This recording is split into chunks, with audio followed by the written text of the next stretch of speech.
here tonight, and that would be great. And we'll just go from there. Sounds good. My name is Rob Roscoe, and I am familiar with city councils. I actually used to work for the city of Auburn for 12 and a half years.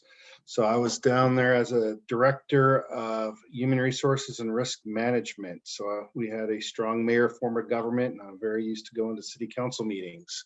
This is bringing back fond memories.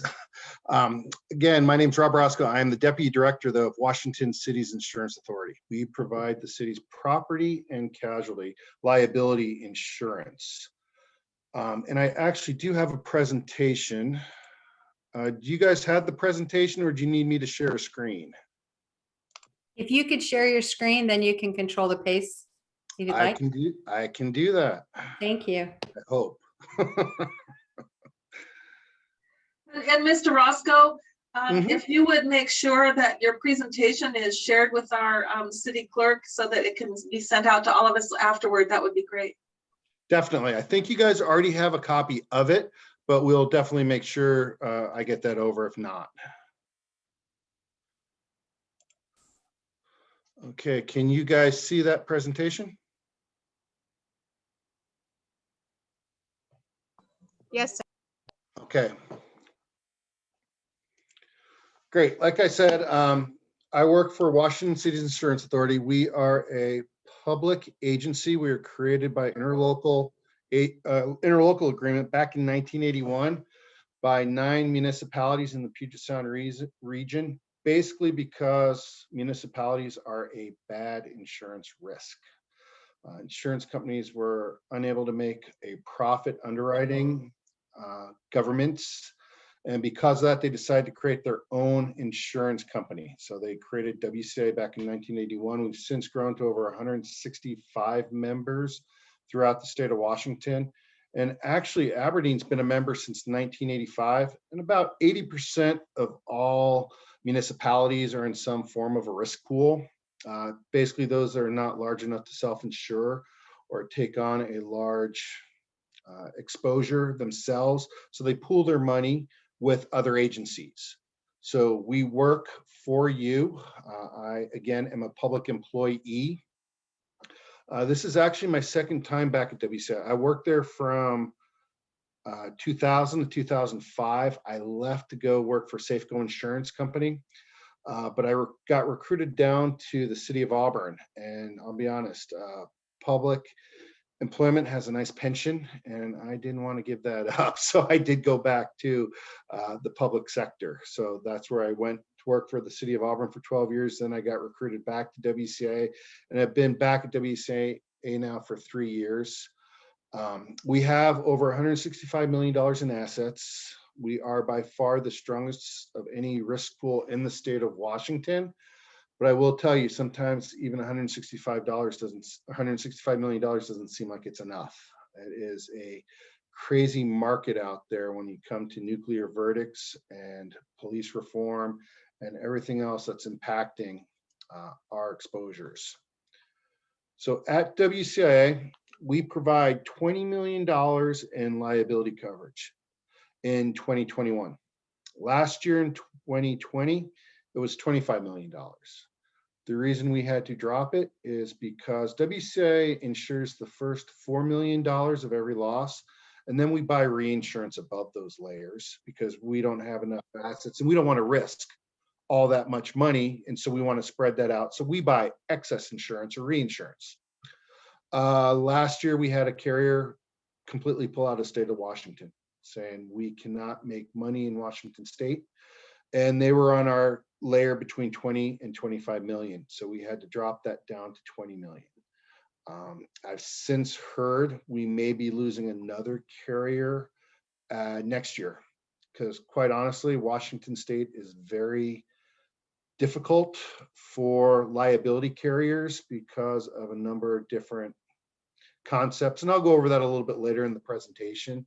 But again, when I said municipalities are bad insurance risks, they really are difficult for carriers to underwrite for a profit. It is very difficult. It's a hard, and insurance itself is very cyclical, where sometimes it is a soft market where you can buy up and get good coverage for low premiums. And after a while, the carriers start losing money. So they start raising rates and they start restricting coverage. So right now we're in the middle of a very hard insurance market where when I had to renew for our liability insurance, I saw an 85% increase in premiums with less coverage. Again, I went from 25 million down to 20 million and my cost went up 85%. That just shows you kind of the cyclical nature of insurance. And that's where pools try to buffer that. Being in a risk pool, we have rate capping where we put limits as to the amount that any one member will be charged any given year. So we try to keep rates more stable. And the nice thing about being in a pool is members have direct input on coverage. For instance, drones, a while back, drones were excluded from general liability. We included it in our coverage document because we know our members use drones. They want to utilize the drone technology. So we said, why would we exclude something that all of our members are using? So we added it into our layer. And that's where the members voted on it. We have a full board meeting. We have 3 a year. And in October, we have our coverage document that the members get to elect on certain items for coverage. And at that point, we recommended inclusion for that, and they voted it in. We also purchase insurance. Like I said, for property and auto physical damage, we insure the first $750,000 in property loss, and then I buy excess policy or a policy above that layer. Again, that's covering your assets, your first party loss, i.e. if you have hypothetically a museum that we were to burn down, that would be covered by us and we pay for that loss. That's property coverage. And that's been a separate kind of its own market.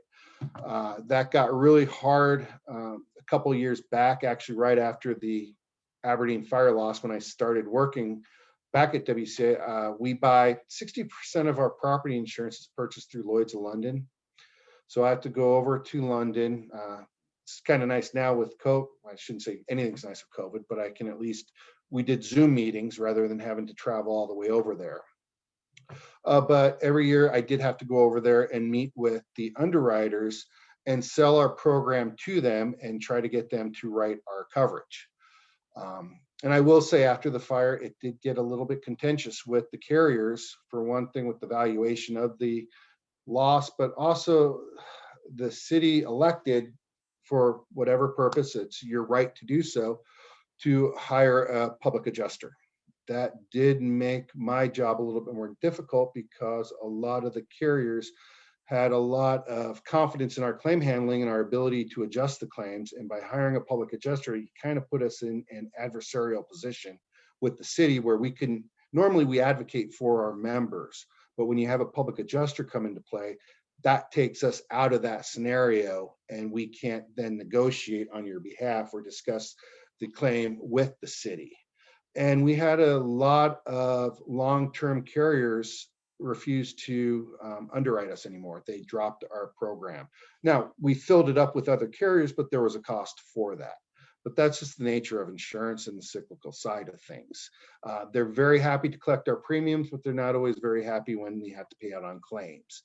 But again, the nice thing with WCA is we're a public agency. We're not designed to make, or we don't have the ability to make a profit. If we do have excess money, that excess money goes to stabilize rates or future rates in upcoming years. We also buy, and we have our members have the choice to purchase separate coverages as well with crime and fidelity, and that would be for your internal thefts, your embezzlements. We purchase cyber liability for all of our members. So once you join WCA, you have cyber and pollution liability. We buy those separate policies because we don't have the staff or the resources to adjust those claims in-house. Actually, I was just in a meeting today with cyber. Cyber is getting very contentious, especially after that recent pipeline ransomware attack that happened a couple of weeks ago, because a lot of carriers now are trying to exclude ransomware payments from their coverage. And I get it. They don't want to create an incentive for hackers to target, i.e. they know that if they encrypt your data and you have ransomware, they can collect money from you. So it's kind of that moral hazard that some carriers now are looking to try to exclude it. We have had a number of recent attacks on municipalities. You guys are a very big target for those attacks due to aging IT, firewalls, infrastructure, what have you. But for the most part, it's been pretty solid, and I've been very impressed with the technology and the ability for our members to adapt and put controls in place to try to limit those exposures. So we're hopeful that the renewal is going to go well. I'm anticipating about a 30% increase. We provide that at no cost to our members. That's something we eat as our administrative budget. But we also have in-house claims that will deal with your third party and your first party property and liability, as well as an assigned risk management wrap. We're a risk sharing pool. So Aberdeen's losses are going to affect Hoquiam, Chehalis, Chelan, Ocean Shores, all of our members, all of our losses impact everyone else's. So we're very big on training and trying to provide risk management advice to our members so that they can try to limit those exposures to the best of their ability. Now, I'd love to put everybody in a plastic bubble and make sure no one can fall down on sidewalks, but there's a suffocation issue going on. I'm still trying to work that out. But there are things we can try to do, and that's where we have our risk management advice come into play to help you guys try to limit those exposures to the best of your ability when things come up. And I know you guys do a good job at calling your rep and keeping in contact with staff regarding those issues. So as a council, trying to avoid liability, can be an uphill battle. But you should know that you can receive your absolute immunity for your legislative activities. That is your adoption of budgets, your ordinances, and your resolutions. You have absolute immunity for those activities. However, you have to be acting as a legislative body as a whole and not as an individual. Once you start representing yourself as an individual, you start opening yourself up to more exposure or more potential claims or litigation. We used to have a lot of city council members that got sued individually. We don't see that much anymore. For instance, we had one member that has some nice waterfront area, and they had some very strict zoning codes in place. And you had a developer that wanted to put in a hotel, and unfortunately it wasn't zoned for that. So the developer sued every individual council member.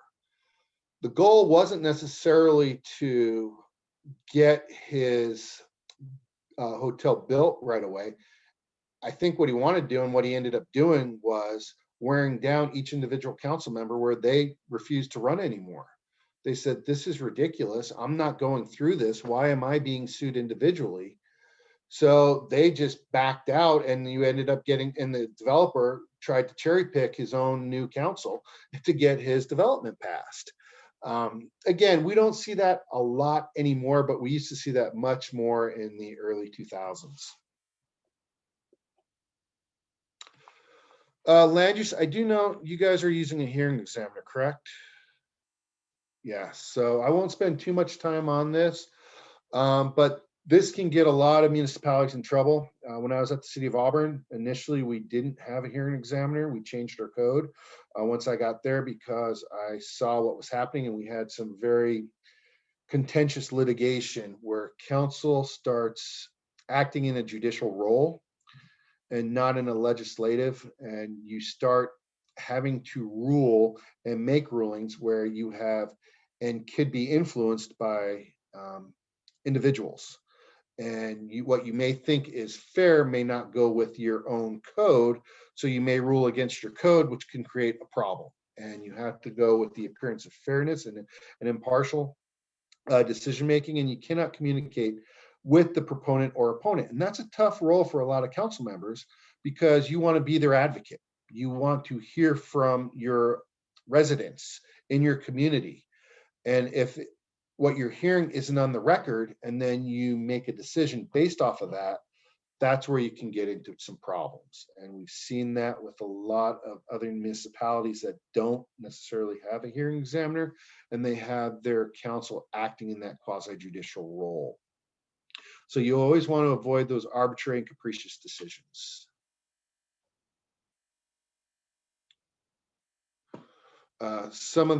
One of our worst losses was with the city of Burien and Westmark. This is when Burien first became incorporated. Westmark was a development that started under King County codes. So Burien then took over the permitting process of that. And basically some council members didn't like the development because it was blocking views of Puget Sound. So they were delaying it, and they were dragging their feet on making decisions, and the development lagged. And they ended up suing, and they ended up winning. And they found that council was tortious interference with the business expectancy, and it was a $10 million verdict. Plus you had some attorney's fees assigned to it. So this can get very expensive very quickly. Mission Springs is another big case versus the city of Spokane. This had to do with a developer where the city invited neighbors, not developers, to council meetings and asked for an update on the project. The director advised issuing grading permits, but the mayor said he didn't want to and said no, despite the attorney on record saying that you can't stop it. The mayor stopped it. Well, the developer sued and the developer won. Found there was no legislative immunity when they acted in that individual capacity and violated both state and federal law. It's not to say that you can't win, and staff can do a good job as long as you are following your policies, your procedures, and your codes and your permit process. Woodview was a 20-acre mobile home park where there were some findings. Developer didn't like how long it was taking and sued. But when you got right down to it, time is somewhat subjective. And while, as you guys probably know, according to developers, staff never work fast enough. According to staff, developers never turn in their projects in a complete manner, and it's riddled with inaccuracies. So you have a lot of back and forth going between staff and development. And in this situation, the county ended up winning because it found that, yes, it may have taken a while, but the staff's actions were reasonable. And again, it doesn't have to be at their pace as long as you're following your codes. Personnel is another big area of concern for us, especially when it comes to council. My plea here is please stay in your legislative role. Let Mayor Chavez, deal with the executive branch and personnel decisions. We've had a number of council members get in trouble with staff, where one particular council member told staff that if they didn't do what they wanted them to do, that they'd be fired, and you know who you're talking to. Well, that's starting to bleed over into that executive role. And by doing so, you could potentially be creating a hostile work environment for those employees, which would lead them for a potential cause of action. So please try and stay in the management and let the stay in the legislative process and let the mayor deal with the management of the employees, the hiring, firing, and the discipline. You can be held personally liable for employment actions, and you will get individually sued if you start engaging in that type of behavior. And like I said, I was HR director for 5.5 years down at the city of Auburn. And if anyone tells you they know everything about personnel law, they're lying, because it can change literally month to month with cases and case law. You have legislature that comes out with new laws that then have to get implemented, but they're not fully vetted and they're not fully ironed out over the details. So that gets into the courts, and that's where the courts come into play, and case law and court decisions, which will tell you what's legal today, which may not have been legal yesterday, or vice versa. So these things can be very dynamic. And that's where my plea is to please, please, please avoid going into the personnel arena, you have an HR department, you have a mayor. Those are your best resources there. Also, you can create a potentially hostile environment. You can be sued individually. You have to know the laws and your own policies. I'll be honest, I was sued. I got sued individually by a council member when I was at the city because I had to do an investigation where a council member was dealing with staff and making some inappropriate comments.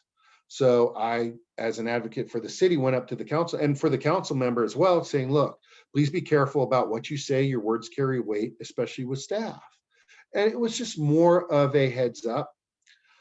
But this council member ended up running for mayor and didn't like our sitting mayor at the time and decided to sue myself and the mayor.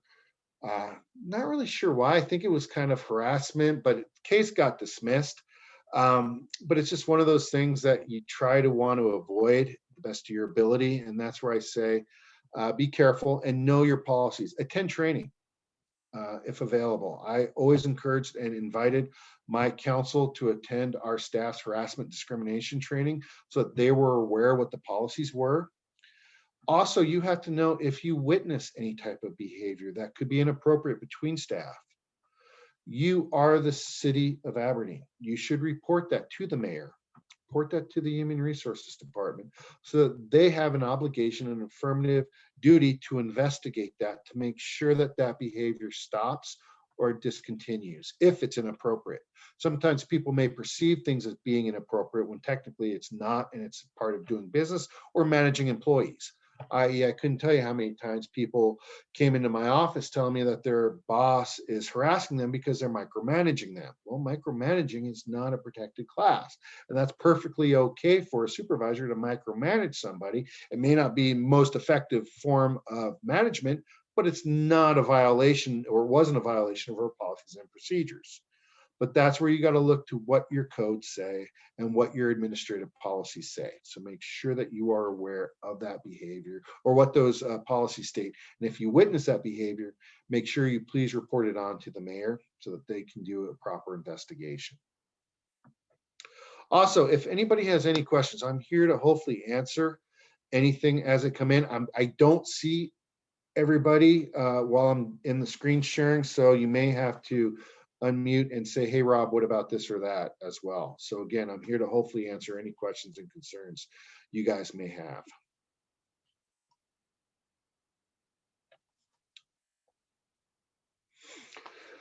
Another area of concern is avoiding a negligent misrepresentation. Again, for all intents and purposes, for the average resident, you are the city of Aberdeen.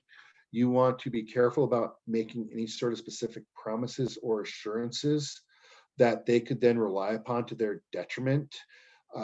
Don't be afraid to refer people to staff, to your community development, to your public works, your maintenance and operations department, street division, if you have, or if someone has questions that you're unfamiliar with on the answer to. Because if you speak and you're making some type of an assurance or guarantee, that can carry some weight behind it. And you want to be careful about that. And don't be afraid to say, I don't know, but let me follow up with someone on that. We had one city that had some pretty strict downtown zoning codes specific to siding, where a business owner went to a council member, actually it was the mayor, saying, hey, is it okay if I put the siding up? And the mayor didn't think twice about it and said, yeah, I don't see any problem with that. Well, the problem with that was it went counter to their own municipal code. So after the business owner was putting up the siding, code enforcement came on with a do not proceed, red tagged it, potential fine violation. And you can imagine how upset that business owner was. So the business owner comes to the council meeting, complains about, well, the mayor told me I could. He files a claim for damages with the city. I get the claim for damages, review that, talk to the mayor, saying, well, mayor, did you advise this business developer or the business owner that they could put the siding on? Well, yeah, but I misspoke. Okay, well, you may have misspoke, but he relied upon that. So we ended up honoring that claim to make sure that he got his money back for what he had put in for his previous citing on there. So be careful about that and do not take matters into your own hands. That's what you have staff for. If you see something that's a problem, make sure you report it to the proper department, the mayor, so that they can investigate and see if something is a problem that needs further corrections. Defamation is also a concern. If the statement opinion is regarding a legislative concern, you have immunity, i.e. that's your job, is to look at the municipal code, make changes to that code, debate those codes. That's perfectly acceptable. Openly debating issues concerning your community is good government. Thoughtful consideration needs to occur before you make an accusation, note, or criticism. And I have seen councils at odds with one another where they are just being unprofessional and starting to sling mud. And that's where things can get very problematic quickly. And I have seen people suing each other personally over things said during council meetings. So be very careful about that. And just be careful about naming individuals. It's okay if you're speaking in general terms, but once you start naming specific people, that's where you could start crossing lines and get into a private potential cause of action.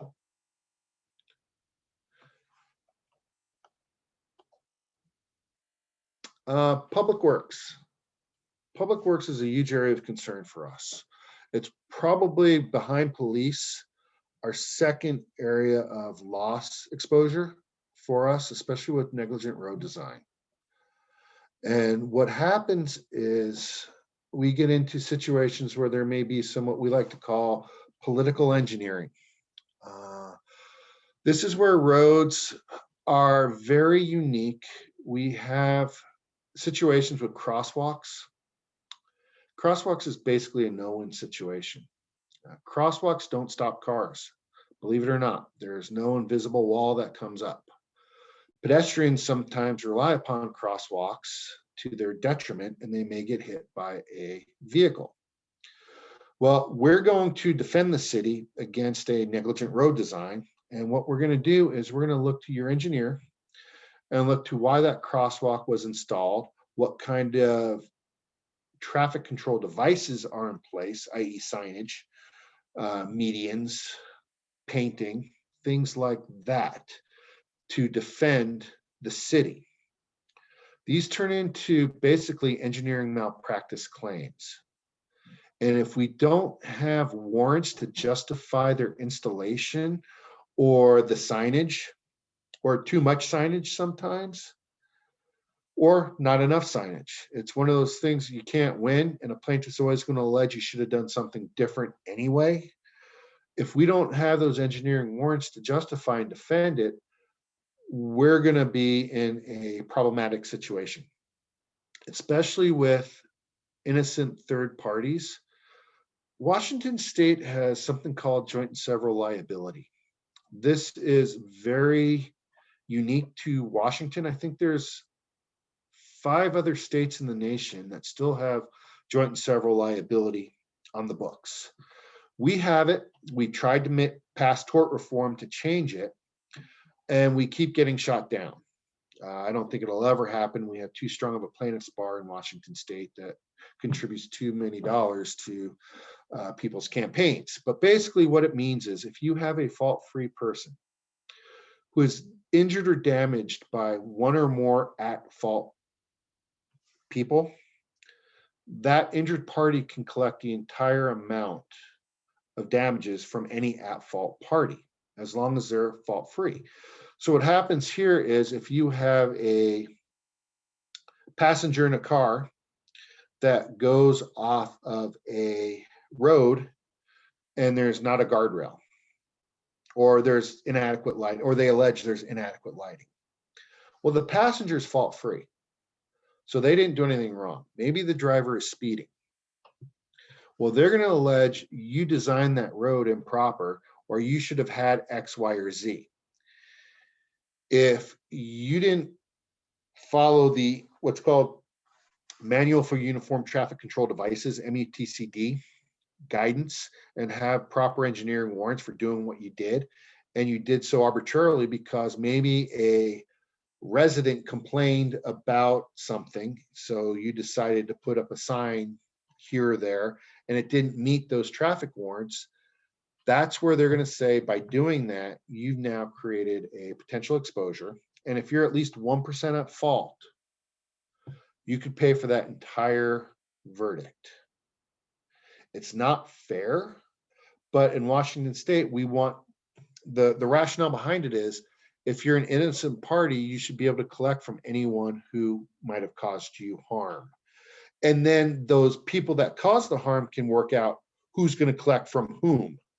But what happens is the person that hit the individual in the crosswalk has $25,000 in liability limits. You have $20 million in liability limits. The medical damages alone are $5 million. You know they're going to come looking for you. You're the deep pocket. So that's where you have to be careful about arbitrarily putting in stop signs, i.e. we had one scenario, this actually happened when I was at the city of Auburn, where a number of residents complained about a lack of a stop sign. You had 20 people in the neighborhood coming in saying, we need a stop sign, we need a stop sign, we need a stop sign.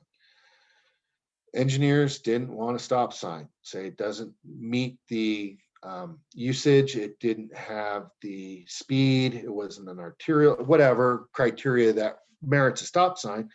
It didn't need it, but there was such pressure that they decided to put it in. Once they put in that stop sign, the next, I think it was like 3 council meetings later, 20 people that complained now turned into 200 people complaining, because now everyone on their commute home had to stop, and everyone's now complaining about that stop sign that put in. And that's where the mayor finally said, okay, I'm done. I'm getting out of this business and letting the engineers engineer. And that's my main advocate here is, or my main plea here is, to try to avoid from inputting your own preference into what should be done on roads, and let the engineers design and deal with those issues per their education and the codes and the warrants that it requires. Mr. Roscoe? Yes.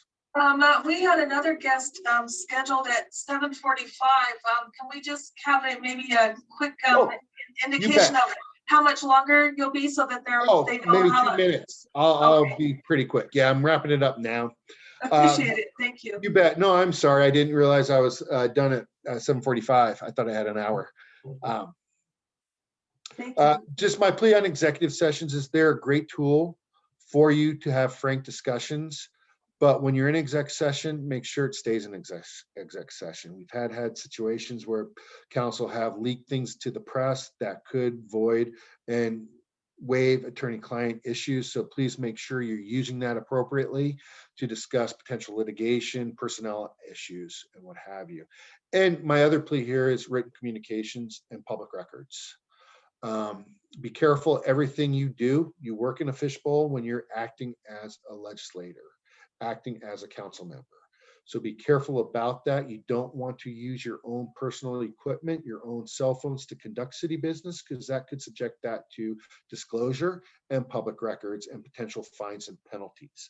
So be careful about that and be mindful of the Open Public Meetings Act. That's not actually covered by WCA, but it's something that we ask you to please consult with your own city attorney on, especially with violations of the Open Public Meetings Act, especially in this Zoom world, and making sure that you don't violate notices and have meetings that aren't open to the public. So be careful about that. It could subject the city to those fines and penalties. With that, I am wrapped up. I appreciate your time and thank you. Thank you, Mr. Roscoe. It was my pleasure. And again, we look forward to getting the PowerPoint. This is a very conscientious group, so I know that they will appreciate the follow-up, and thank you for coming tonight. Oh, it's my pleasure. Take care, everyone. And let me stop sharing. There we go. All right. Tricia put the PowerPoints on our emails. They should be on there. Just got mine a few minutes ago. Okay. Well, next on our agenda is we have Congressman Derek Kilmer with us tonight, along with his representative for our region, his staff person that helps us in our area, Rob Richards. So welcome, Congressman Kilmer and Rob Richards. I turn it over to you. We're anxious to hear what you can share with us tonight. Terrific. Thanks so much for having me, and good to see you. Thanks to the mayor and to the council for allowing me to join for a bit. I always appreciate the opportunity to check in. I think a big part of my job is just to be available and accessible and accountable to the folks I work for, and that's all of you. I will tell you out of the gate, the most important decision I made in the last year was not a vote I cast or a position that I took on a specific issue. It was a commitment that I made that if one of my constituents reached out to my office having lost a job or lost a business or lost a loved one due to this pandemic, that I would reach out to them directly, that I wasn't going to send them a letter, that I would just call them. And I would tell you, those conversations really informed my work over these last 15, 16 months and created a sense of urgency for me. One woman I spoke to on the peninsula told me that she used to organize the food drive for her employer, and then having lost her job, this was the first time in her life that she had to go to the food bank because she couldn't feed her family. So when the Congress passed the American Rescue Plan earlier this year, to me, that was about helping her. It was about making sure that she and others who were in that position could put food on her table. I talked with a small business owner who said he'd spent decades building his restaurant and just could not find a way to make it work through this year. And so when Congress passed the American Rescue Plan a few months ago, to me, it was about helping that business owner and others like him. It was about extending the Paycheck Protection Program and providing some new grant-based resources for restaurants and bars and coffee shops. I talked to a son who was just anguished when he talked about not even being able to visit his mom before she died from this virus. And so part of my push in supporting the American Rescue Plan was just to ensure that we are getting more shots into more arms more quickly, so we don't see so many people die from this virus. So far, over 286 million vaccinations have been administered in our country. That's pretty incredible considering that number was zero not too long ago. I've spoken to so many moms and dads who've struggled to find childcare. That is hurting our economic recovery, and that's why the American Rescue Plan provides some access to safe and reliable childcare. There's more to it too. Some things that have gotten more attention than others: the relief checks and unemployment benefits, rental assistance so that people can keep a roof over their heads. There are some components that have gotten less attention, but maybe should have gotten more. There's some changes in the tax code to expand the child tax credit and the earned income tax credit. Those two provisions alone are expected to cut childhood poverty in our country in half. That's a pretty big deal. Part of the bill was focused on helping our educators so that we can reopen schools safely and make up for lost time in the classroom. I can tell you, as the dad of 2 kids in public school, that's important to me. I've learned this past year that I stink at teaching middle school math. But I'll tell you what, these conversations that I've had over the last 15, 16 months, I'm sure you've had the same, have been both heartbreaking and very motivating to make sure we're doing all we can to help folks who are struggling. And beyond that, one of the reasons I wanted to visit with you, and I'm going to spend only a little more time in the rearview mirror and then talk a little bit about the windshield. The American Rescue Plan also acknowledged that our city and county and state and tribal governments have really been on the front lines during this pandemic. I raise that issue for 2 reasons. One, to say thank you. Thank you for the leadership you've shown to help the folks in your community. Listen, this year's been the pits, and I know how hard it has been for so many people, and your community stepping up means a lot. But the other thing is the added burden that you've had, the costs that you have borne, should not be borne by taxpayers in Aberdeen. The federal government ought to help out. And so part of the American Rescue Plan was to do that. It provided, just for the state of Washington, $4.5 billion in state fiscal relief. It's expected Grace Harbor County will get about $14.5 million for county government. The rough estimate for your city is it was north of about $3.6 million. The Department of Treasury expects to provide some further guidance on that in the coming days. But the reason that's important is not only to help you with costs that you may have borne, but those dollars are pretty flexible. They can help with public health expenditures, both to address the virus directly, but also, we know things like mental health and substance abuse issues were a problem pre-pandemic. They have been exacerbated by the pandemic. Those funds can be used to help address some of the negative economic impacts caused by the public health emergency, being able to direct assistance to households that might be dealing with food or housing or other financial insecurity, being able to help our small businesses. Those are things that these dollars can be used for. The funds can be used to invest in water and sewer and broadband infrastructure too. And that's a good point on which to pivot. Speaking of infrastructure, let me just talk about the windshield real quick.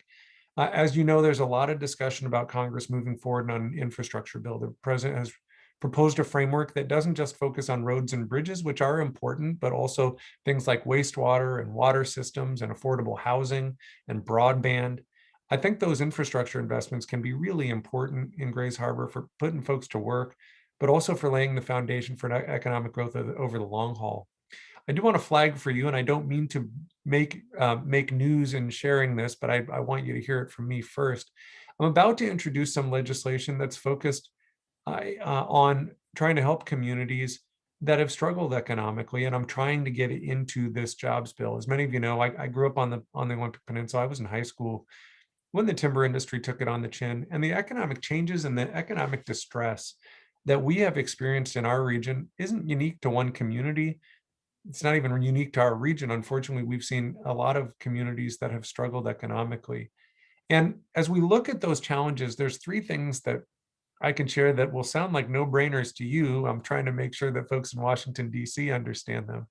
But first, communities that are struggling often don't have the capacity to navigate the complex system of grants and loans that exist across multiple federal agencies and programs. Most communities can't afford grant writers. Second, while one-year grants are helpful, it's worth recognizing that the struggles facing communities didn't arise in 1 year and can't be solved in 1 year by one grant. And so a more sustained approach is needed. And then finally, a one-size-fits-all approach just doesn't work.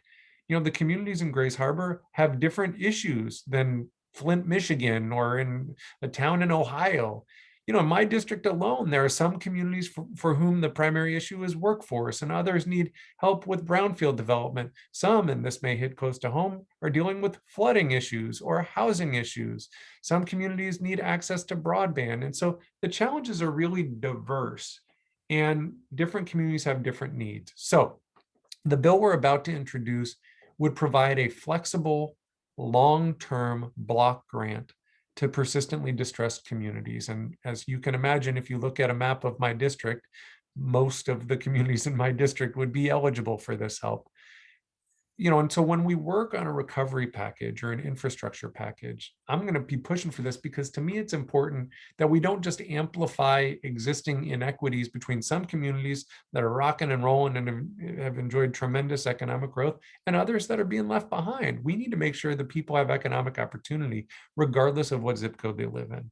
So I'm happy to talk more about that. Let me mention one other quick thing, and then maybe I can give you back some of your evening.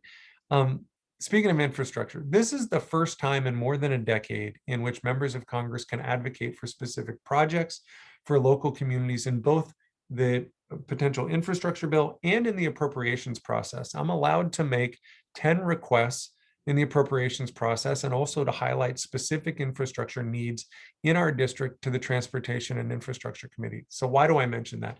I mention that in part because hopefully it's not a surprise to you. Issues impacting your community were priorities for me.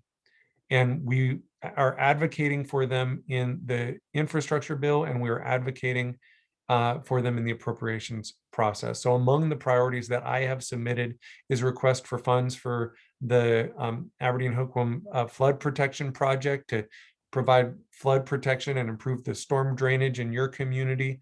I know that's important if we're going to see economic development happen and housing development happen, and if we're going to reduce the economic burden on your residents that is often caused by flooding.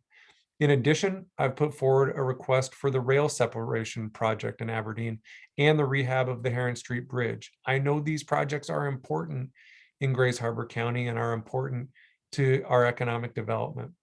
On top of that, now is the time where the House Appropriation Committee meets to decide how the federal government will invest in some of the programs that affect our communities. And again, this should not be a surprise to you. I'm pushing hard for priorities that are going to help our region. So things like funding for broadband and for rural healthcare and for helping communities that are dealing with persistent flooding, and funding for the Forest Service so that we can see more timber sales and so that our region meets its harvest targets. To me, that's about rural jobs, and funding for housing programs that serve low-income people and communities. So that process is underway right now. Let me just close by saying thanks. Thanks each of you for serving in office and for doing this work.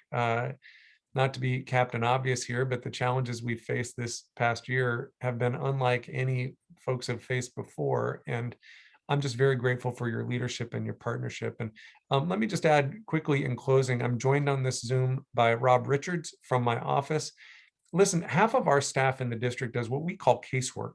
So if someone has an issue with the VA or Social Security, or this past year, a lot of issues with the Small Business Administration, which may soon put a restraining order out against my team. We go to work on their behalf. So if you got an issue, or if you know someone who has an issue, please spread the word. We are eager to help. So with that, thank you again for allowing me to come and check in. I'm more than happy to take questions if you have them, and I'm not offended if you want to get on with your evening. Well, Congressman, on behalf of the council, before I open it up to questions, I want to indeed thank you for your work on behalf of our flood protection and the North Shore Levee in particular. That has been our #1 priority for a number of years now. I'm in my 6th year on the council. It was already underway, and we see that as critical to regaining some economic stability. So, and you've always helped us with that, and I want to thank you for bringing it up tonight, and obviously you're familiar with it. And just also, you mentioned the child care. The one thing that I do know because of my other job is that our local YMCA has requested a direct congressional appropriation through some program to help fund expanding its child care program, because right now we're, as you know, our families desperately need to be able to put their children in a safe place so they can go back to work, because school is not as we used to know it. So if you could look into that, I know our YMCA would appreciate that, because they are eager to serve our kids if they could get funding to expand their program. So I appreciate you raising that. I'll say quickly, there in the American Rescue Plan, there was allocated $39 billion targeted at childcare providers. I mentioned that if there are childcare providers in the community that are looking for help, feel free to have them get in touch with our office. And I'll make this commitment to you. We want every federal dollar to go to our district. And so we've been pretty clear that if someone is seeking to secure help, if they've applied for a grant,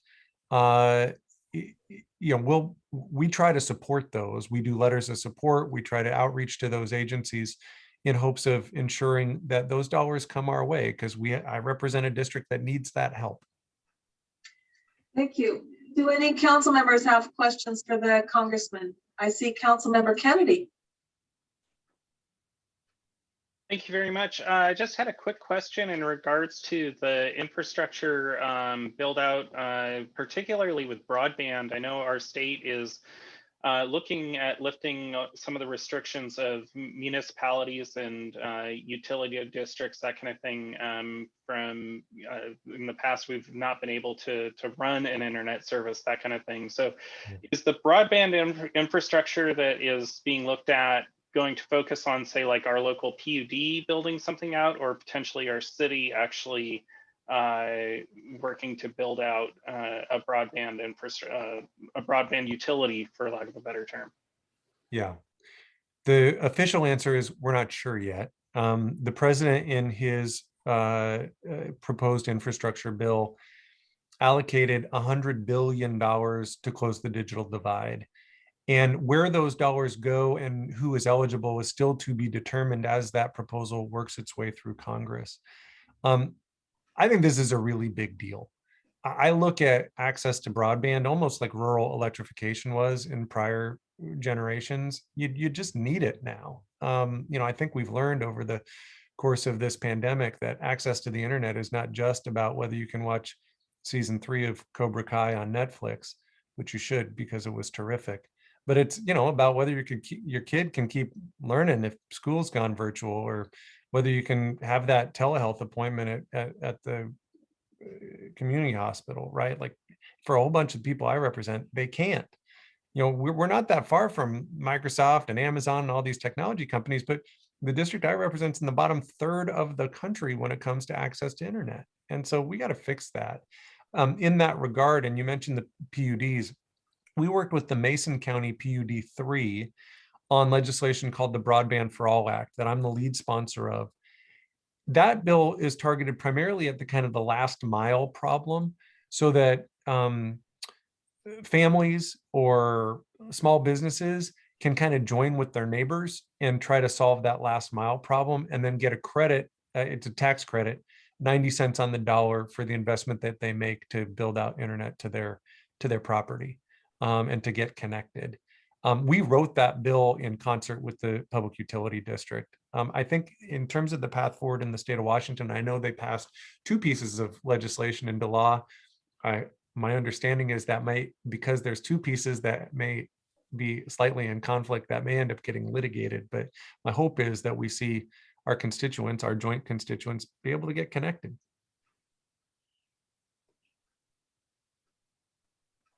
Thank you.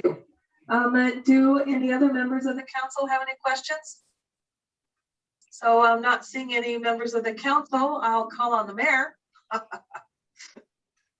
Well, I'm not going to say anything that Representative Kilmer doesn't already know, because he's been such a great supporter and help to our community. But this levy project, as we all know, is extremely important to the future of this community. City of Aberdeen staff, Hoquiam City staff, Port of Grace Harbor staff have put a tremendous amount of effort into this project, including getting information to you, Representative Kilmer, so that we can get this completed. The economic future of this area depends on it, as well as the port. So you've been a tremendous help there. We appreciate it so much. There's no way we'd be as far along as we are without your help. Also, the rail separation project on the east side of Aberdeen also is extremely important, as you know, to the future of commercial development in this community and our port.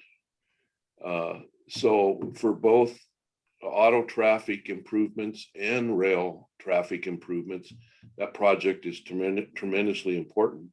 So again, I want to thank you so much for your support and your help in these areas. You Thanks. bet. You bet. Well, thank you, and thanks to you and to the council and to the staff of the city. You all have done a really good job of making sure we knew it was a priority, and that's why it's a priority for me too. Well, yes, we know that you got a lot on your plate, but those are 1 and 2 for us, and so we really appreciate that. And did I see Councilmember Francie were you trying to say something, Joshua? Right, cat issues. Oh, okay.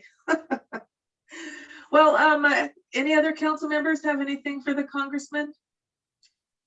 We really appreciate you taking time to come visit with us tonight, because yes, we hear on a regular basis from staff, and I should probably also thank our public works staff, because I know that they are in regular contact with your office, and we have fantastic consultants that are working with you, and it just feels like it's going in a good direction. And so, again, can't say thank you enough. And thank you for coming by tonight. Thanks so much. Count us on the home team and keep us on speed dial if we can help out. All right. Thank you.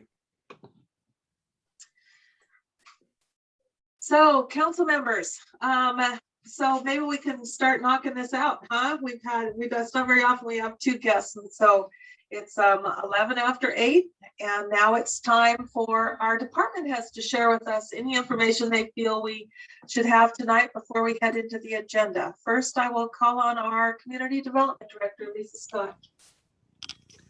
Thank you very much, Council President, City Council, and Mayor. I'll make it brief tonight. I know we're going to be late. I have 2 items on the agenda. A contract extension under public safety and property sale under finance. So I'll defer to those committees for those items.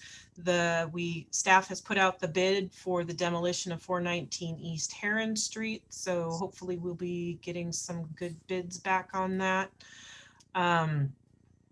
We're continuing to process permits for variances and conditional uses. We actually have a hearing tomorrow with the hearings examiner for 3 conditional uses, which will, if approved, provide for 5 new duplexes in Aberdeen. So that's good. I'm happy to see those issues or those items trend up. We know that new housing, affordable housing been a challenge, so this is exciting. So with that, thank you, and if you have any questions, just let me know. Thank you. Next is our Corporation Counsel, Patrice Kent, on behalf of her office and the courts. Good evening, Council President Shaw, Council members, Mayor Shave. I'm going to also keep it short. The courts are still active. They are still having remote trials. The prosecuting attorney is busy, and I just want to give you a heads up that with the Blake decision and some of the Blake fix related to substance and his increasing workload, I am going to propose an additional at least half person, probably an additional full attorney, and I'll provide all that as we're moving forward for next year's budget cycle, and probably up the criminal legal assistant by a half a person as well. Surprise! Everybody wants more money. But we are working closely with all of the departments and trying to make a little bit more efficient procedure for tracking our management of legal matters. And I am looking forward, the position for legal assistant for the civil side is closing on Monday night. So if there's anyone out there who is interested in being a legal assistant for the city, I promise I am a super person to work for, but aside from that, this is a great organization and offers good opportunities for folks. So that's all I've got. Are there any questions at this time? I don't see any. Thank you. Thank you. Next is our Finance Director, Patricia Soul. Thank you. The Finance Committee met at 6 p.m. tonight, and I will defer to Committee Chair Koshman for any comments. Thank you. Does anyone have any questions for our director? Okay. Next is Fire Chief Hubbard. Good evening, Tom Hubbard, Fire Chief, Aberdeen Fire Department. Public Safety met at 6:30 tonight, and I will defer comments to Councilperson and Safety Chair Tawny Andrews. Thank you. Our Human Resources Director, Debbie Mills. Good evening, everyone. Council Shaw, President Shaw, and council members. I have nothing to bring forward tonight, and I too will defer to the committee related items to the committee chair. Thank you. Our Parks Director, Stacy Barnum. Thank you. I have no items on the agenda tonight, but I wanted to remind everyone that on Tuesday, June 1st at 10 a.m., there will be an online volunteer training for those interested in volunteering for the museum. That training's put on by the Washington State Historical Society. The Zoom meeting information is on the city's website at aberdeenwa.gov on the museum page if you're interested in attending. We will record the training for those who are unable to attend so that we can share that training with anyone who'd like to still volunteer but cannot attend. I am working with city staff on Bill 538, which is prohibiting the open carry of certain weapons at public demonstrations and the state capitol, and how that impacts any demonstrations that we have here in the city. It will probably require a new ordinance, a new permit process for demonstrations, the development of maps, and an application. So we are working on that, and I'm hoping to have that done for the next city council meeting. And that's all that I have, unless anyone has any questions. Yes. Councilmember Ellis. Yes, any update on the finding a new museum home? A new museum home? I'm trying to think, at the last museum board meeting, no, there wasn't much discussion other than hopefully having a public museum in a location in the downtown area. One of the buildings that has been identified as a possibility is what's referred to as the old Wittemackey's building. So we're still working on that. Very good, thank you. You're welcome. Thank you. Thanks. Next is Police Chief Steve Shumate. Thank you, Council President Shaw. And as Chief Hubbard mentioned, the Public Safety did meet earlier, and I too will defer to the Public Safety Chair, Tony Andrews. And I'm available for any questions. Thank you. Our Public Works Director, Rick Sanger. Good evening. Public Works yesterday at 4 o'clock. Nathan Kennedy had a report. If there's any questions, I'm available to answer. Not seeing any, so thank you very much. Next, we'll move on to the mayor's report. Mayor, do you have anything for us tonight? Thank you. I would just have one thing. Saturday, June 12th is designated as Bloom Day, a non-event event. There may be some roving musicians, but no planned activities. Remember, if you have any pink sales, pink wine, pink drinks, etc., let Bobby and Betty know at Main Street, and they can put it in their media pages. They'll have pink helium balloons available. If you would like a bunch of them for your business, you can put them in your window, tie them to your door, display them in any way you want. They'll have them available Friday, the 11th. The date is is Bloom Day, June 12th. And that's all I have. Thank you.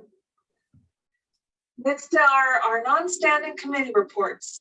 And I'll start alphabetically with Councilmember Andrews. Hello. Let's see, we've had an RFA meeting since we met last time, but I'll let Debbie talk about that. Other than that, I don't have anything else. Thank you. Thank you. Councilmember Ellis. Thank you. I've been meeting with constituents. The mayor's been very accessible, and I appreciate the time chatting with him. And that's it for tonight. Thank you. Thank you. Councilmember Francie. I have nothing to report this week. Thank you. Thank you. Councilmember Gordon. Yeah, hi. It's just been a fairly busy month for me. We've had a 911 meeting. We're got another one coming up shortly at the Hales Basin Board meeting. We've had 2 this month so far, and they're fairly long with Zoom. Thank God, you know, you can do it from home, but they're about 3-4 hour meetings. And then we had a flood authority meeting also this month. So it's been a quite busy month, and it's been really worthwhile. Thank you. Thank you. Especially on the flood stuff. Councilmember Cashman. Good evening. Nothing to report right now. Thank you. Councilmember Kennedy. Thank you very much. Yesterday, the Grace Harbor Historical Seaport Board met and I participated. There's a couple of potential new voting board members looking to get on board and start helping out with things and volunteering a little bit more. Some exciting stuff is we did get to meet one of the prospective buyers of the Hawaiian Chieftain, and they are really excited to try and start getting to work on that. And the Lady Washington is getting ready to sail. So you'll probably see her off doing some maneuvers out in the river and getting the staff trained and ready for the season. So they are looking to really get things going starting June 1st and get some more events happening and some more stuff going on at Seaport. So keep your eyes open. Thank you. Councilmember Mackey. I have nothing this evening. Thank you. Thank you. Councilmember Richrod. I was downtown today and yesterday, just talking to some of the store owners. Stopped and had a burger at Dean Dogs, and I saw one of my open signs that I built in proud display at the tap room. That was kind of cool, and I'm within a day of finishing one for Flawless Aesthetics, and some of the people are only available by appointment, but there's a general feeling of pretty close to whoopee for downtown, for the businesses coming in and the downtown growing into a walkable area. And we're going to have to deal with that at some point. Places for parking so people can walk around. I was talking with Will Russell about this, walk around downtown, and we'll probably be talking about the 2-hour parking limit and all that stuff. But that's what I've been doing. Thank you. Councilmember Ross. Yes, a couple of meetings for me. Downtown Aberdeen Association. I wanted to emphasize Bloom Day on June 12th. It's all about the pink. Also, they're working hard getting ready for Summerfest. If there's any barbecue people or teams out there interested, it's going to be Saturday, August 21st. Let Bobby know and she'll get you signed up. And I think that's it for me. Oh, RFA. We did have a meeting a couple weeks ago. We have another one tomorrow night. We're really gearing up to get this on the ballot, and a lot of important kind of final decisions to be made. And there's a couple things on the agenda tonight that we'll be discussing later. So that's it for me. Thank you. Thank you. Councilmember Short. Nothing tonight. Thank you. Thank you. And Councilmember Taylor. Nothing to report here. Thank you. Thank you. So that concludes our non-standing committee reports, and that will also conclude the committee of the whole. It's 8:24, and I'm going to turn it over to the mayor. Thank you. This is Mayor Shave. It's Wednesday, May 26, 2021 at 8:25, and I call the Aberdeen City Council meeting to order. Public comments and public hearing comments are included during the Zoom video meetings. The public was notified that if they wish to speak during the meeting, an email be sent to Patricia Soul, City Clerk, and indicate if they would like to speak or have the clerk read the comment. If they desire to comment live, they will be called on during the meeting and allowed to speak for 3 minutes. Written comments provided before the meeting have been provided to City Council members and will be read into the record up to the current 3-minute time limit.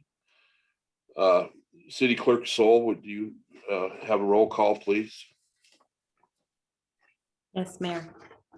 Councilmember Andrews. Sorry, I couldn't find my unmute here. Thank you. Councilmember Ellis. Yes. Councilmember Francie. Here. Councilmember Gordon. Here. Councilmember Cashman. Here. Councilmember Kennedy. Present. Councilmember Mackey. Here. Councilmember Richrod. Here. Councilmember Ross, Here. Councilmember Shaw, Here. Councilmember Short, Here. Councilmember Taylor, Here. and Mayor Shave. Here, Everyone's here. thank you. Council President Shaw. Would you Mayor like to- Shave, I would move to approve the minutes of the previous meeting. Second. Motion was made and seconded to approve the minutes of the previous meeting. Is there any discussion? Seeing none, all in favor say aye. Aye. Aye. Aye. Any opposed? Motion carries. Additions or deletions? Mayor Shave, Yes, Council President Shaw. I am unclear on whether we need an executive session tonight. I was asked by Councilmember Gordon to look into having an executive session. Is that still your wish, Councilmember Gordon?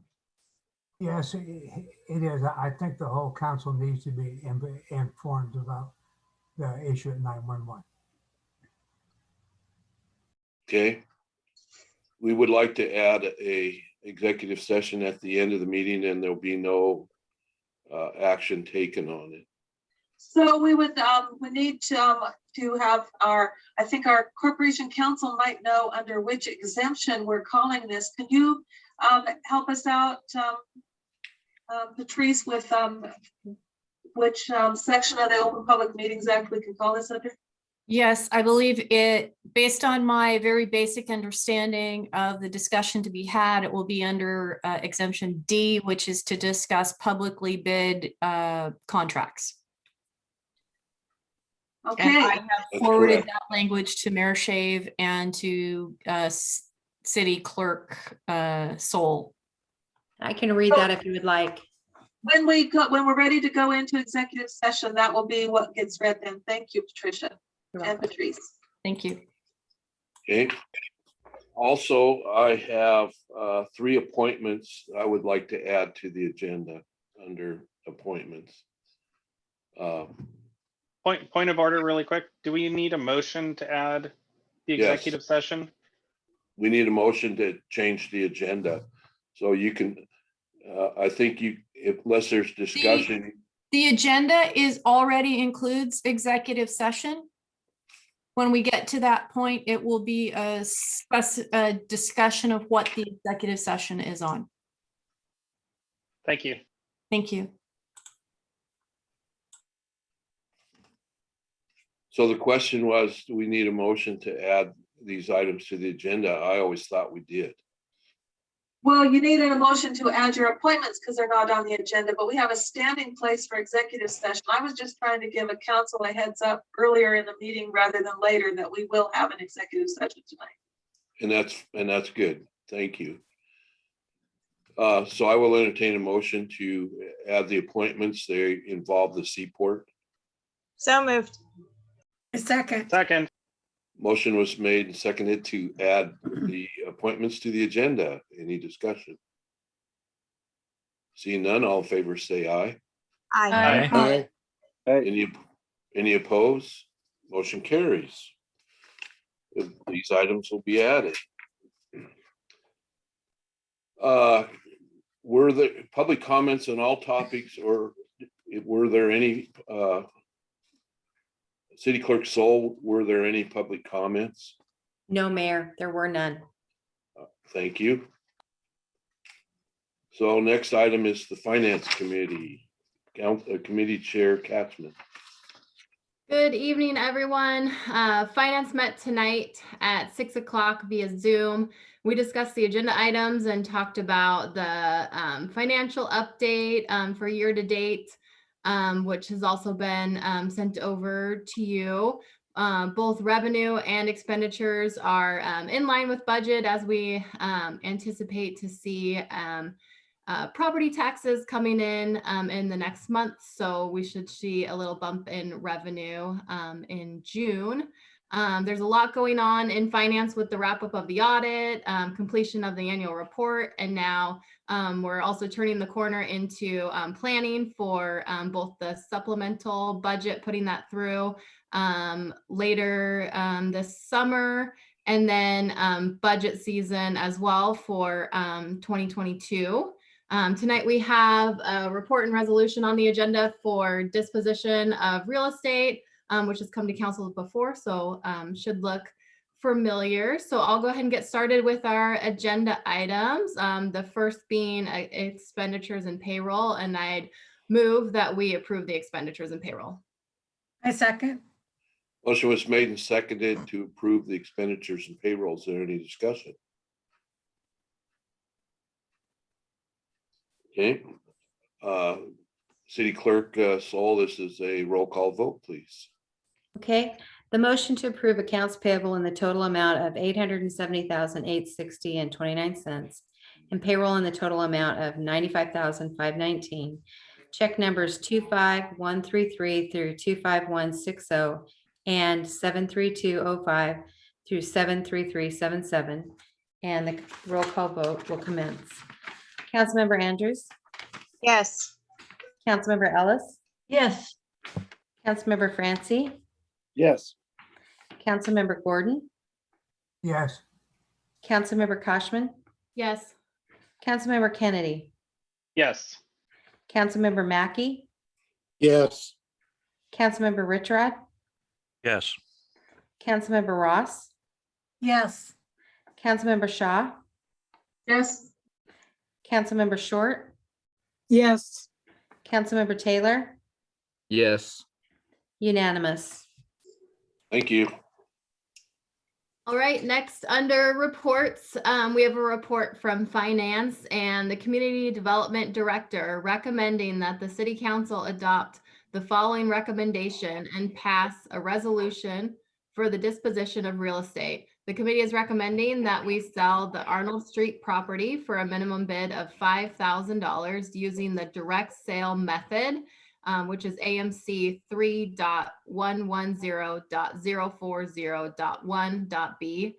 The Michigan Street property for a minimum bid of $65,000 using the direct sale method, AMC 3.110.040.1.b, and the Exchange and Cushing Street properties to Coastal Community Action Program for $5,000 each using a direct sale method to a nonprofit, AMC 3.110.040.1.d. I move we adopt this report. I second. Motion was made and seconded to adopt this report. Is there any discussion? Seeing none, all in favor, say aye. Aye. Any opposed? Motion carries. This report is adopted. All right, final item for finance is under resolutions, and it's a resolution dispositioning of surplus real property pursuant to Aberdeen Municipal Code 3.110, disposition of surplus real property. I move we adopt this resolution. I second. Motion was made and seconded to adopt this resolution. Is there any discussion? Seeing none, all in favor, say aye. Aye. Aye. Any opposed? Motion carries. The resolution is approved. Resolution 2021-15.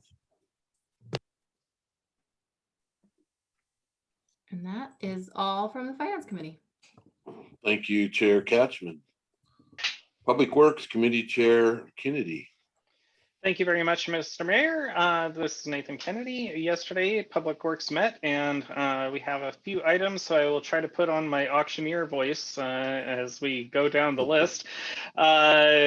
We had some really good discussion on things. Of note was the parking ordinance update that is being worked on. And one of the things that I'm really happy to hear is that it is being rewritten pretty much from scratch. So we're going to see a new parking ordinance that actually, makes a lot of sense for our city, and that we can actually enforce and deal with. So with that, moving on, first, we have a report from Public Works and the Public Works Director recommending that the mayor shall be authorized to sign an agreement with Harold LeMay Enterprises, providing for the city to be reimbursed for consultant costs related to analyzing a proposed change to the sewer waste stream from LeMay's leachate system into the city's sewer system. I move that we accept this report.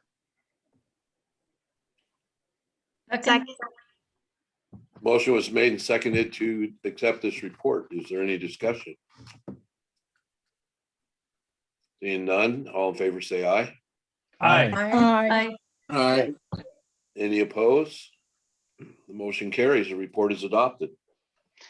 And next, we have a report from Public Works and the Public Works Director recommending that the City Council set a public hearing for Wednesday, June 9th, 2021 to receive public comment on the proposed Transportation Improvement Plan TIP for the years 2022 through 2027. I move we accept this report.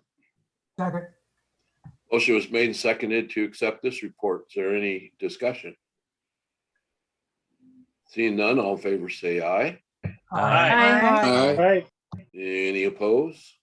Motion carries. The report is adopted.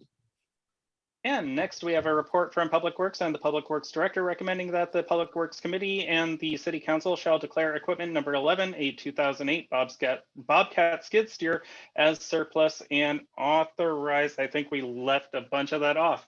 I think I think that's to authorize to put it to bid. I don't have my other agenda up for Public Works Committee and the. Not on there either. It's not on there either? I thought it was. Hang on. Well, I was going to be all nice and fast here.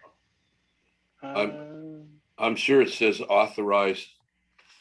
Yeah, authorized to sell at auction. I know that, but Yeah. maybe we should get clarification from. Yeah, it's authorized to surplus and will be selling it at gov deals like we do all our surplus. Yeah. I know the Public Works Committee meeting agenda had it. I just don't have that one up. I have the main agenda up. Anyhow, I move that we accept this report. It is in the report. Second. Motion was made and seconded to accept this report. Is there any further discussion? Just a quick bit of discussion that came up during committee. One of the things that Director Sanger mentioned was that because of how good of care the city takes of their equipment and the age of this equipment, the previous Bobcat that we put up for auction is actually selling for a very fair amount higher than what was expected. So way to go, Public Works maintenance team. Keep up the good work. Any other discussion? Seeing none, all in favor of this report, say aye. Aye. Any opposed? The report is adopted. And next, we have a report from Public Works and the Public Works Director recommending that the Engineering Division shall be authorized to award the TBD Paving Project 2021 to Lakeside Industries, and the mayor shall be authorized to execute the associated contract in the amount of $440,449.90. I move we accept this report. Second. Motion was made and seconded to accept this report. Is there any discussion? Seeing none, all in favor say aye. Aye. Any opposed? Motion carries. The report is adopted. And next, we have a report from Public Works and the Public Works Director recommending that the mayor shall be authorized to sign an agreement with Pease and Sons, Inc. for $493,727.71 for the WTP hypochlorination system project. I move we accept this report. Second. Motion was made and seconded to adopt this report. Is there any discussion? Under discussion, would you mind giving a brief description of this, Rick? This has been a long time coming, and it's wonderful to see it get this far finally. So I was hoping that Rick could give us a little brief on it. Are you talking about the bulk hypo? Hypochlorination. Yeah, we're getting away from chlorine gas, which is very dangerous, and we're going to bulk hypo, which is basically dilute bleach. So what it does is it's a much safer process. It's also getting to the point where we cannot acquire chlorine gas. It's so dangerous that everybody's phasing out of it. So this is it'll be on-site generation of chlorine bleach for use for disinfection. And Thank yes, you, Rick. we originally brought it to council back in 2015. It was approved in 2015, and then we had a series of like 26 landslides in that storm, and that money was used to repair water lines and system failures. So we're glad to have it back in front of you. Absolutely. Thank you, Rick. Yep. This has been a long time coming, and it's been an important project that we've wanted to get finished for a long time. So this is great news. Is there any other discussion? Seeing none, go ahead. Just in terms of context, my first year on the council in 2000, I don't know, 6 years ago now, that was a high priority, and we managed to get funding for it, and they were working on it, and they got it to, and then it just, we got it to, what do you call it, shovel ready, but then actually doing it has, so yes, it's, in terms of a long time, it's been a long time, so it's good to. Thank you. Any other discussion? Seeing none, all in favor, say aye. Aye. Aye. Any opposed? Motion carries. This report is adopted. And Mayor and Council, that is all from Public Works. Thank you, Committee Chair Kennedy. Public Safety Committee Chair Andrews. Public Safety met this evening, and I'll just jump right in. So with the Aberdeen Police Department, there's one item on the agenda for a surplus damage patrol vehicle. By the way, we're really lucky to have Deputy Chief Stanton, because they took a ton of parts off of this, scavenged thousands of dollars. So it's just the shell that we have left, but they want to be sold at government surplus auction. The Police Navigator Program. Last Friday, a grant was submitted to the Washington Association of Sheriffs and Police Chiefs to fund the position. Grant selection will occur in June and effective date July 1st if successful. The grant was submitted on behalf of Aberdeen, Hoquiam, and Cosmopolis Police Departments. As Stacy mentioned, the discussion referencing open carry and demonstrations. While this bill or law is already in effect, Park Department and legal will be working on addressing this change in law by proposing a new ordinance.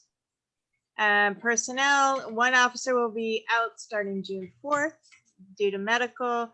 One entry level was not successful, and one officer will be out this coming August for paternity leave. Congratulations to that officer.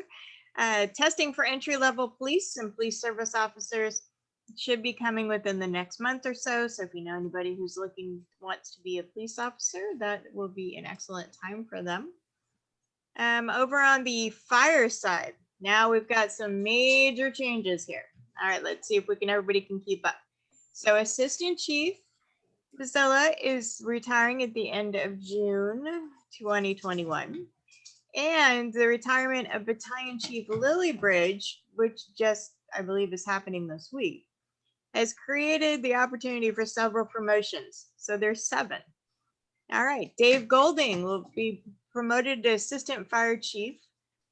Kelly Nemi will be promoted to Battalion Chief. Dave Swinhart will be promoted to Battalion Chief. Brian Newbill will be promoted to Captain. Isaac Gustafson will be promoted to Captain.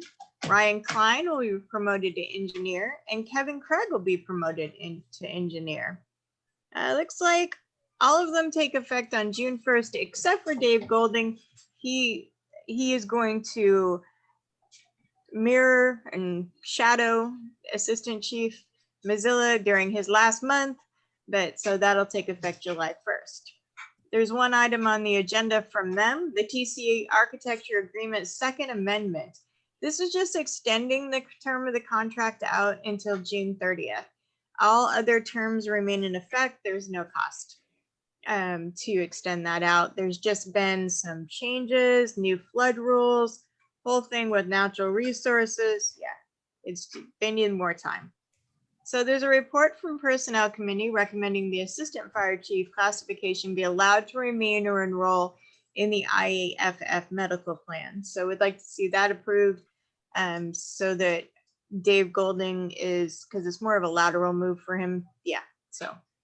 And then there's a report from the ad hoc city council meeting on fire cooperative services recommending to authorize the mayor, A, execute an agreement between Interface Systems LLC to create a fire benefit charge database, and B, authorize the RFA planning committee to obtain legal counsel to assist with labor negotiations. Costs for both will be shared equally with the city of Hoquiam. So we're not, expected to foot all of the bill there. All right, let's move on to our public safety items. So we have a report from Public Safety and the Community Development Director recommending that the City Council authorize the mayor to sign a second amendment to the contract with TCA. I move we accept this report. Rich Rod, second. Motion is made and seconded to accept this report. Is there any discussion? Seeing none, all in favor say aye. Aye. Any opposed? Motion carries. This report is adopted. All right, and the second report we have is the report from Public Safety and the Chief of Police recommending that the Aberdeen Police Department be allowed to surplus vehicle number 376, a 2016 Ford Explorer patrol vehicle, and sell it through government surplus. I move we accept this report. Rich Rod, second. Motion was made and seconded to accept this report. Is there any discussion? Seeing none, all in favor say aye. Aye. Any opposed? Motion carries. The report is adopted. That's it from Public Safety. Thank you, Committee Chair Andrews. Special agenda items, Council President Shaw. Thank you, Mayor Shave. The Personnel Committee met and is bringing several items forward tonight. I hope everyone has had a chance to read the reports. We will start with a report from Personnel and the Finance Director recommending that the City Council authorize the changes and adoption of the position description and compensation for an accountant 3. I move we adopt this report. Second. Motion was made and seconded to adopt this report. Is there any discussion? Seeing none, all in favor say aye. Aye. Any opposed? Motion carries. The report is adopted. So I will try and get through the next one, the tongue twister one here, and see how we have a report from Personnel and the Fire Chief recommending that the Aberdeen City Council approve the Assistant Fire Chief classification to remain or enroll on the IAFF Health and Welfare Benefits, specifically the medical, dental, vision, and life insurance plans. All other benefits for this position will remain the same under Ordinance 6664. Allowing this position to remain enrolled in coverage offered by the IAFF assists internal promotions by allowing the position to continue IAFF coverage during their active career and the opportunity for retiree coverage under IAFF. There is no additional cost to the city or the employee to remain on the coverage offered by IAFF. I move we adopt this report. Second. Motion was made and seconded to adopt this report. Is there any discussion? Seeing none, all in favor say aye. Aye. Any Fire Chief opposed? Hubbard is not. Motion carries. The report is adopted. Fire Chief Hubbard is nothing if not thorough. We have a report from Personnel and Human Resources recommending that the City Council approve the request to promote and increase the pay for Evan Ford from an Equipment Tech 1 to an Equipment Tech 2, effective May 30th, 2021. I move we adopt this report. Second. Second. Motion is made and seconded to adopt this report. Is there any discussion?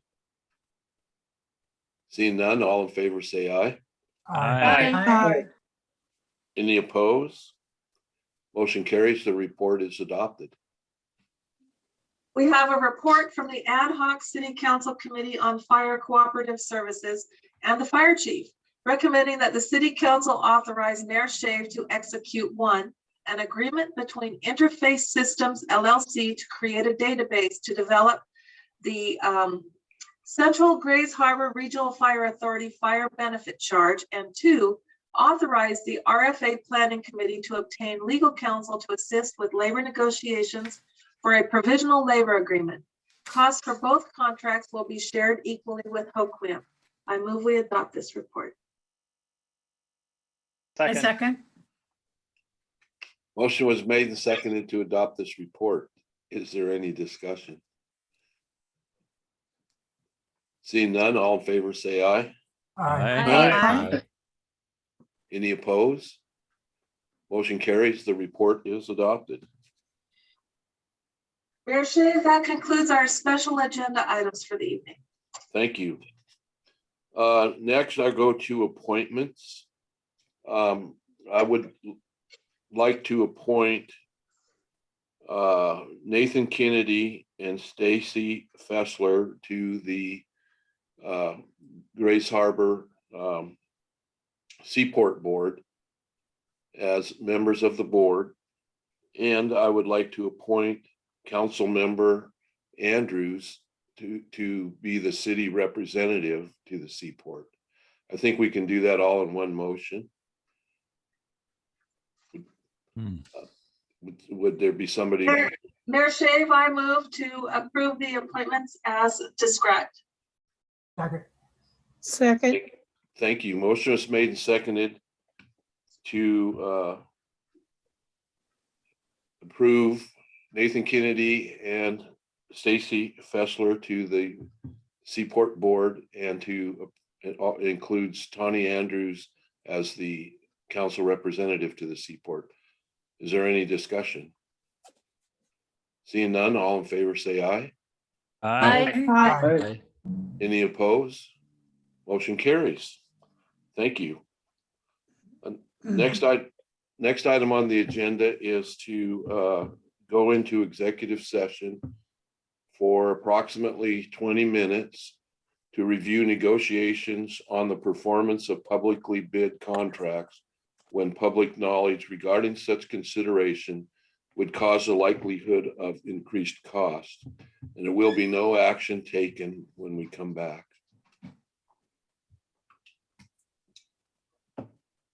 So moved. Second. Motion is made and seconded to recess to executive session. All in favor? Aye. Any opposed? Seeing none, we'll recess for 20 minutes. Thank you. Oh, there it is. It is now 9:15. The executive session has been extended 10 more minutes, so that will be 9:25 when they return.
This is Mayor Shave. It's 9:25 PM. And I call the Aberdeen City Council meeting back to order. There'll be no further business taking after the executive session. So I will make a motion to go home. to adjourn. Were we gonna have were we gonna have council comments beforehand? Does the council still want to have comments?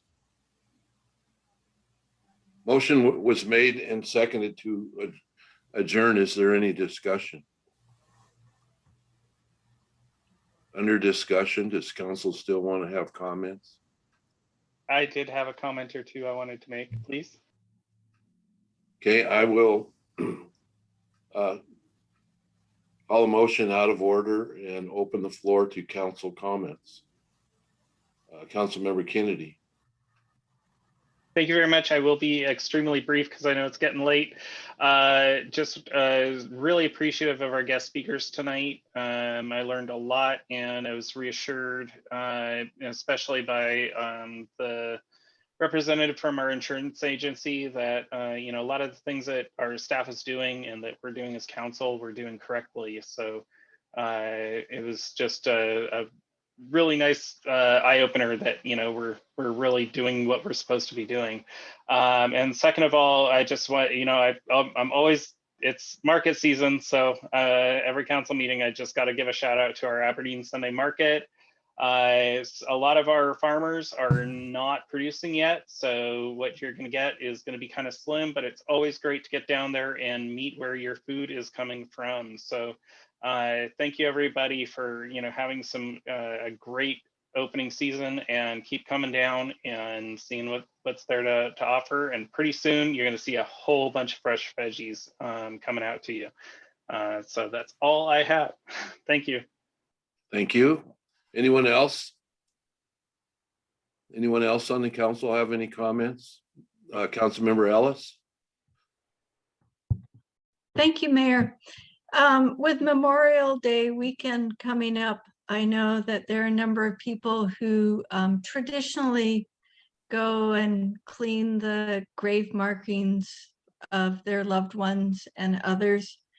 And I just want to thank them for keeping those areas looking tended, and thank our city staff. I know all of our city staff has been working tremendously hard, and I hope that you have an enjoyable and safe long weekend. Thank you. Any other council member comments? Seeing none, Frank, I'll entertain your motion. I'll second. Okay. Is he there? Or I move we adjourn if he's not there. Yeah, he's there. Okay, there's a motion, and is there a second? I'll second. You made the Unless- motion. Okay. I'll second it. Thank you. Thank you. Motion was made and seconded to adjourn. All in favor, say aye. Aye. We are adjourned. Thank you. Good night. Good night, Good night, everyone. everybody. Have a good night. Thank you.